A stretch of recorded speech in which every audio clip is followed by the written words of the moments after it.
एक ऐसा प्रोडक्ट बताता हूँ जो आपने सोचा भी नहीं होगा कि इंडिया से एक्सपोर्ट भी हो रहा है, और ये है अंडे की ट्रे। अंडे होते हैं, उसके नीचे ट्रे होती है, ठीक है, ये भी आप एक्सपोर्ट कर सकते हैं। एग्जैक्टली क्या है, लोग उसी ट्रेड में जा रहे हैं कि भाई जिसमें कंपटीशन सबसे ज्यादा है। भाई क्यों जाना उस ट्रेड में जिसमें कंपटीशन सबसे ज्यादा है? सबसे बड़ी बात क्या है, क्या आपको लगता है कि उसमें आप प्रॉफिट कमा लोगे? तो इसीलिए मेरा सजेशन ये रहेगा, एक अच्छे प्रोडक्ट को सेलेक्ट करिए जिसमें कंपटीशन कम हो, पैसे कम लगे। शुरुआत हमें ऐसे करनी चाहिए। हमारे चैनल पे अगर आप पहली बार आए हैं तो मैं आपसे एक रिक्वेस्ट करता हूं, सब्सक्राइब किए बिना बिल्कुल ना जाइए। क्यों? रीजन क्या है? आपका फायदा है, नया बिजनेस, नए प्रोडक्ट और एक्सपोर्ट इंपोर्ट के बारे में प्रैक्टिकली और लॉजिकली सीखेंगे। अगर सीखना चाहते हैं तो अभी सब्सक्राइब कर लीजिए, और अगर वीडियो अच्छा लगा तो लाइक जरूर करना। अब शुरुआत करता हूं अंडे के ट्रे की। ये अंडे के ट्रे को मैंने एक्सपोर्ट कैसे करनी है, A to Z एक एक स्टेप बताने जा रहा हूं इस वीडियो में। मेरा नाम है हर्ष धवन, मैं हूं इंटरनेशनल बिजनेस ट्रेनर, इंपोर्टर और एक्सपोर्टर। स्वागत करता हूं इंपोर्ट एक्सपोर्ट बिजनेस के नंबर 1 यूट्यूब के चैनल पे, जहां पे इंपोर्ट एक्सपोर्ट बिजनेस प्रैक्टिकली और लॉजिकली आसान भाषा में और सरल तरीके से सिखाया जाता है। चलिए शुरुआत करते हैं इस अंडे की ट्रे की। सबसे पहले जी एक बात बताइए, प्राइमरी यूज तो आप जानते हैं कि भैया अंडे रखते हैं इसके अंदर, ठीक है। ये सिर्फ अंडे रखने के ही काम नहीं आती, उसको स्टोर करने के भी काम आती है। अब ट्रांसपोर्टेशन में अगर अंडे जा रहे हैं तो भी इस ट्रे के साथ जाएंगे। इवन रिटेल डिस्प्ले में भी इसका यूज होता है, क्योंकि भैया ये तो सीधी सी बात है, जो ब्रेकेज होती है उसको रिड्यूस कर देगा। इसीलिए पहला प्राइमरी रीजन तो आप समझ गए कि भैया ये क्यों यूज होता है। उसके बाद सेकेंडरी रीजन इसका क्या है, ये पैकेजिंग अगर आपको करनी है फ्रूट वेजिटेबल की स्पेशली, तो इस अंडे की ट्रे को आप रीयूज भी कर सकते हैं। कुछ मैन्युफैक्चरिंग यूनिट में इसके पार्ट्स भी यूज किए जाते हैं, और जो क्राफ्ट प्रोजेक्ट्स होते हैं उसमें भी इसका इस्तेमाल किया जाता है। अगर मैं बात करूं अंडे की ट्रे की, तो अंडे की ट्रे में अब सबसे ज्यादा जो यूज की जाती है वो पल्प मोल्डेड ट्रे यूज की जाती है, जो कि आज की डेट में बायोडिग्रेडेबल होती है और रिसाइकल पेपर से बनती है।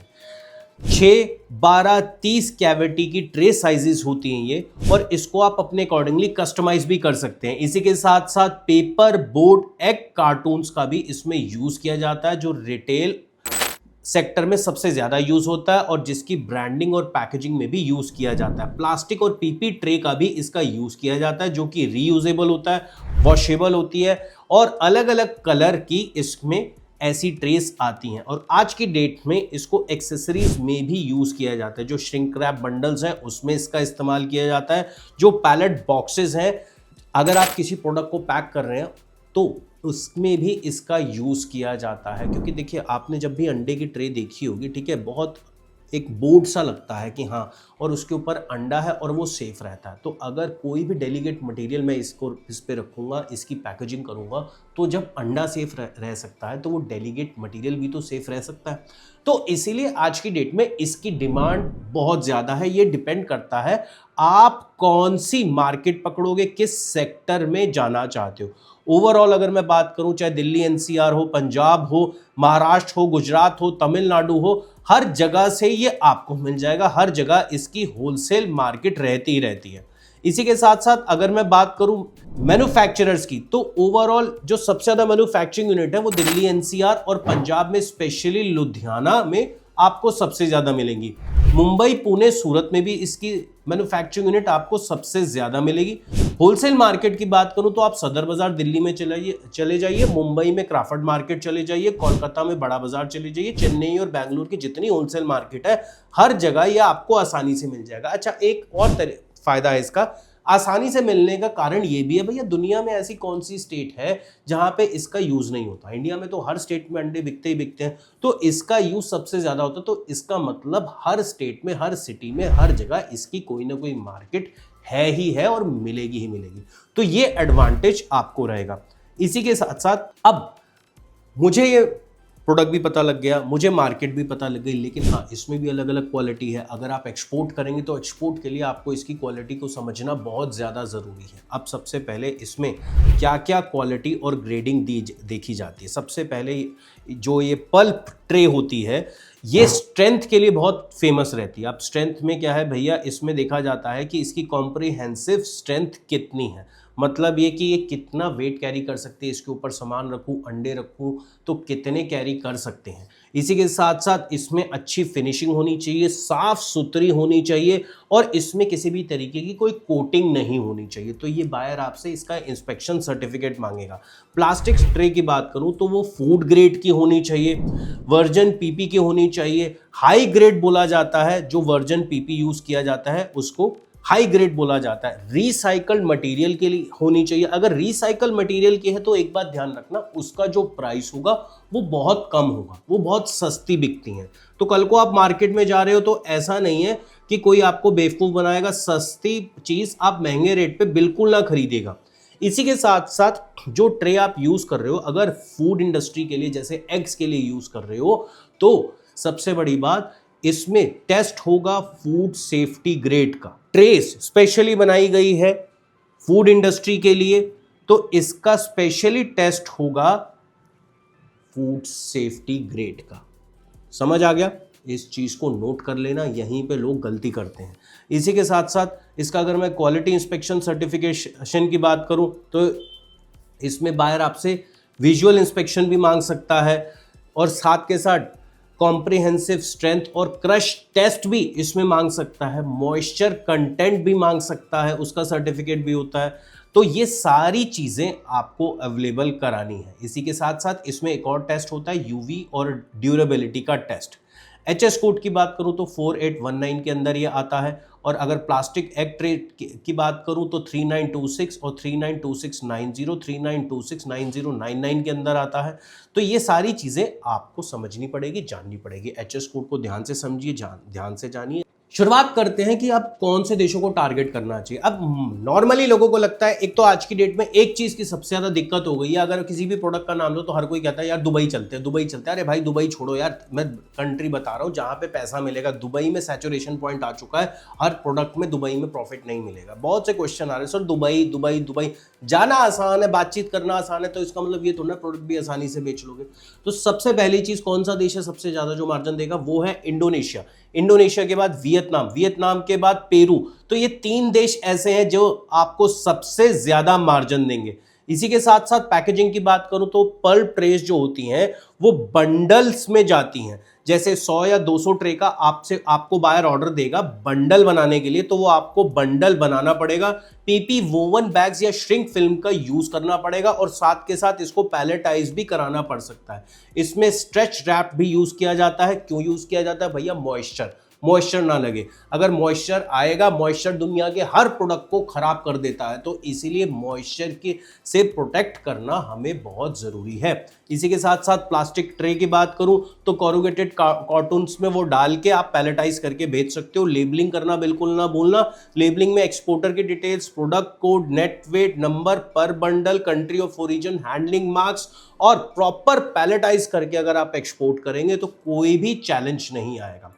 अगर सपोज करो आपको ये प्रोडक्ट बेचना है तो शुरुआत कैसे करनी है? फर्म खोल लो, जीएसटी ले लो, करंट अकाउंट खोल लो, एडी कोड रजिस्ट्रेशन करा लो, एक्सपोर्ट प्रमोशन की काउंसिल की मेंबरशिप लेनी पड़ेगी, फीओ की मेंबरशिप ले लेना और एक इसकी ईपीसी है कैपेक्सिल, उसकी मेंबरशिप ज़रूर ले लेना। इसी के साथ साथ अगर आप सपोज करो प्लास्टिक ट्रे एक्सपोर्ट कर रहे हो तो प्लास्टिक की एक्सपोर्ट प्रमोशन काउंसिल है प्लेक्स काउंसिल, इसकी मेंबरशिप आप ज़रूर ले लेना। अब सवाल ये उठता है कि भाई अगेन, जैसा कि हमारी सबसे बड़ी खासियत ही यही है कि हम आपको किसी धोखे में नहीं रखते, हम आपको ये भी बताते हैं कि आपको चैलेंजेस क्या क्या फेस करने पड़ेंगे, कहाँ पे आपको लॉस होगा। चैलेंज आपको पता होंगे तभी तो आप काम कर पाओगे। हमारी स्पेशलिटी ही यही है, इसीलिए हम बार बार बोलते हैं कि भाई देखिए, समझिए, जानिए और उसके बाद आगे बढ़िए। हमारी एक ट्रेनिंग भी चलती है इंपोर्ट एक्सपोर्ट बिजनेस की, जिसमें हम आपको प्रैक्टिकली और लॉजिकली सिखाते हैं और एक दिन पोर्ट के अंदर भी लेके जाते हैं। आप पूरा सिस्टम देखते हो, कस्टम क्लियरेंस, फ्रेट फॉरवर्डिंग और कंटेनर की बुकिंग वगैरह का, स्टफिंग अनस्टफिंग सब देखोगे। इसके वीडियो भी हमने डाले हुए हैं, आप वीडियो में जाके भी देख सकते हो किस तरीके से हम आपको प्रैक्टिकली सिखाते हैं। तो सबसे पहली बात करते हैं कि भाई अगर आपको प्रैक्टिकली सीखना है तो स्क्रीन पे जो नंबर आ रहा है, दिल्ली, मुंबई, कोलकाता में हमारी ऑफलाइन क्लासेस होती है, तो वहाँ पे आप ट्रेनिंग ले सकते हैं। प्रैक्टिकल वर्कशॉप रहेगी, प्लस इसमें आपका फूड भी इंक्लूड रहता है, तो इसलिए घर से खाना लाने की कोई ज़रूरत नहीं, वो भी इंक्लूड सब कुछ रहता है। अब आगे बढ़ते हैं यहाँ से। हम बात कर रहे थे कि इसमें चैलेंजेस क्या क्या आएंगे। तो देखो सबसे पहली बात ये है कि देखो सीधी सी बात है, इसमें एक चैलेंज तो ये रहेगा कि अगर आप चाइना, क्योंकि इसमें चाइना भी आपका कंपेटिटर है, तो बल्क ऑर्डर आपको सबसे ज़्यादा मिलते हैं। अब वो लोग जो कम इन्वेस्टमेंट में शुरू करना चाहते हैं उनको क्या है, उनको एक चैलेंज आ जाएगा कि नया काम शुरू कर रहा है तो बल्क ऑर्डर जल्दी आ रहे हैं और कम क्वांटिटी का ऑर्डर लेट आ रहा है। तो यहाँ पे जो लोग कम पैसे में शुरू करना चाहते हैं उनको थोड़ा पेशेंस रखना पड़ेगा। ऑर्डर मिलेगा, पेशेंस रखना पड़ेगा, लेकिन बल्क ऑर्डर जल्दी आएंगे। प्लस एक बार आप इस ट्रेड के अंदर एंटर हो गए, भैया अगर सपोज करो कोई अंडे वाला है, वो रेगुलर उसका अंडे का काम है, उसने आपसे ट्रे मंगा दी, ठीक है, ऐसा कोई बायर आपको मिल गया तो 12 महीने काम चलेगा। 12 महीने काम चलेगा तो भाई साहब आप छुट्टी नहीं ले सकते, याद रखना। आप बनाओगे, क्योंकि दूध, घी, अंडे, इन सब चीज़ों में जो भी जाता है, ब्रेड, ऐसे ट्रेड में छुट्टियां कहाँ होती है। तो रेगुलर ऑर्डर मिलेगा, फ़ायदा भी है नुकसान भी है। तो इसीलिए अगर रेगुलर 12 महीने का काम करना चाहते हो तो इसमें ज़रूर जाओ, लेकिन इसमें ये चैलेंज भी है। प्लस फ्रेट का जो रेट है उसमें अप एंड डाउन होता रहता है, उसके साथ आपको बने रहना है। जब भी आप फ्रेट का रेट ले रहे हैं तो आप सपोज करो आप अपने फ्रेट फॉरवर्डर से फ्रेट का रेट ले रहे हो, तो आपको ये आइडिया होना चाहिए, उससे पूछना पड़ेगा कि भैया ये रेट कब तक एप्लीकेबल है, क्योंकि आपका रेगुलर काम है। पता लगे एक रेट सस्ते में जा रहा है, दूसरा रेट महंगे में जा रहा है, तो प्रॉफिट सारा का सारा ऊपर नीचे हो जाएगा। तो इसीलिए यहाँ पे भी पकड़ आपकी होनी बहुत ज़रूरी है। प्लस क्वालिटी में कंसिस्टेंसी चाहिए, इसमें क्वालिटी में किसी भी तरीके का कॉम्प्रोमाइज़ नहीं किया जाएगा। अगर आप किसी भी सप्लायर या होलसेलर से ले रहे हैं तो उसको पकड़ के रखिए कि भाई साहब देखो क्वालिटी में कोई भी दिक्कत नहीं होनी चाहिए। प्लस फूड सेफ्टी स्टैंडर्ड के अकॉर्डिंगली आप ट्रे बिल्ड करेंगे, और इसमें कुछ कंट्री में अलग अलग इन्वायरमेंट रूल्स भी हैं। जैसे कुछ कंट्री में रिसाइकलिंग रूल्स है, डिस्पोजल के अलग अलग रूल्स है इंपोर्ट में कुछ क्वालिटी में रिस्ट्रिक्शंस हैं। तो ये सारी चीज़ें आपको पता होनी चाहिए। इसीलिए हम एक्सपोर्ट प्रमोशन काउंसिल की मेंबरशिप लेते हैं कि यहाँ से हमें ये सारी गाइडलाइन मिल जाती है। तो ये चीज़ मान के चलिए एक तरीके से। इसके बाद आप चेकलिस्ट बना लीजिए। सबसे पहले आपने एक प्रोडक्ट डिसाइड कर लिया, उसके बाद कौन सी ट्रे में काम करना है, पल्प ट्रे में काम करना है, प्लास्टिक ट्रे में काम करना है, पेपर बोर्ड, कार्टन्स में काम करना है, ये डिसाइड कर लीजिए। अगर मैन्युफैक्चरिंग लगानी है लगा सकते हैं, लेकिन अभी मैं सजेस्ट नहीं करूँगा।